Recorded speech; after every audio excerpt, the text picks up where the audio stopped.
परमपिता परमात्मा पूर्ण ब्रह्म सारी सृष्टि के रचनहार सर्व के पालक पूर्ण ब्रह्म कबीर परमेश्वर जी की असीम रजा से आप सभी पुण्यात्माएं सत्संग सुनने के लिए उपस्थित हुए। जिस प्राणी के युगों युगों के पुण्य उदय हो जाते हैं, उसी पुण्यात्मा को ऐसा शुभ स्थान प्राप्त होता है, उसी को सत्संग मिलता है, उसी को सतगुरु प्राप्त होते हैं।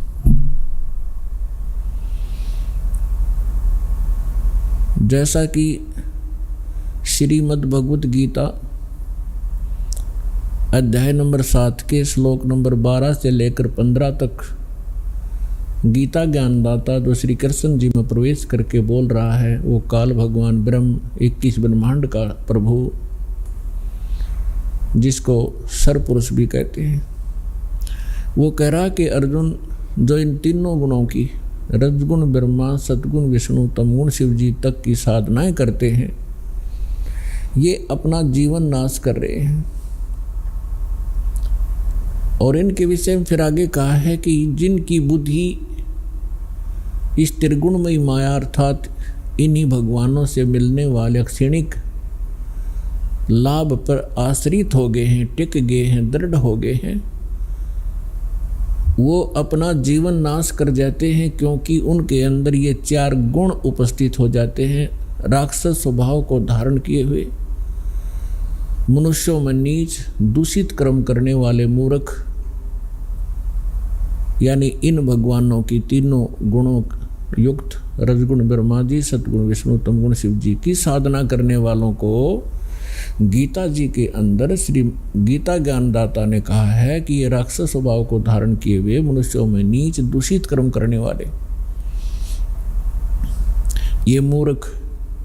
मेरी साधना भी नहीं करते, यानी ब्रह्म तक भी नहीं इनकी बुद्धि पहुंची। फिर अपनी साधना करने वालों के विषय में बताया है कि जो मेरी भक्ति करते हैं वो 4 प्रकार के हैं, अर्थार्थी, आर्त, जिज्ञासु और ज्ञानी। अर्थार्थी तो वो होते हैं जो केवल धन लाभ के लिए अनुष्ठान किया करते हैं, घर में घना धन हो जा, लाभ हो बिजनेस में, इस आधार से जो केवल वेदों के आधार से, वेद मंत्रों के आधार से जो साधना करते हैं, अनुष्ठान करते हैं धन प्राप्ति के लिए, धनी होने के लिए,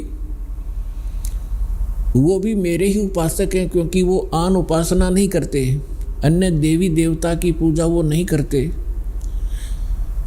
लेकिन वो भी अपना उद्देश्य भूल चुके हैं। दूसरे आर्त यानी संकट निवारण के लिए जो अनुष्ठान किया करते हैं, वो केवल वेद मंत्रों से ही करते हैं, वो भी मेरे ही पुजारी हैं, लेकिन वो भी अपनी दिशा भूल चुके हैं, क्योंकि इस अध्यात्म मार्ग के अंदर केवल इतना ही पर्याप्त नहीं है। फिर तीसरे जिज्ञासु बताए हैं। जिज्ञासु वो कर्महीन प्राणी होते हैं जो घर से निकलते हैं परमात्मा प्राप्ति के लिए, घर भी त्याग देते हैं, आगे जैसे भी उनको गुरु मिलते हैं उनसे ज्ञान ग्रहण कर लेते हैं, और ज्ञान ग्रहण करके वक्ता बन जाते हैं, प्रभुता की भूख बन जाती है उनके अंदर। उस ऊट पटांग ज्ञान से लाखों लोगों को डुबो जाते हैं और स्वयं भी डूब जाते हैं। ये तीनों रिजेक्ट किए हैं गीता ज्ञानदाता ने कि ये अच्छे, ये साधक ठीक नहीं। चौथे ज्ञानी बताए हैं। ज्ञानी वो प्राणी होते हैं जिनको ये ज्ञान हो गया कि जैसे परमात्मा की वाणी माता है,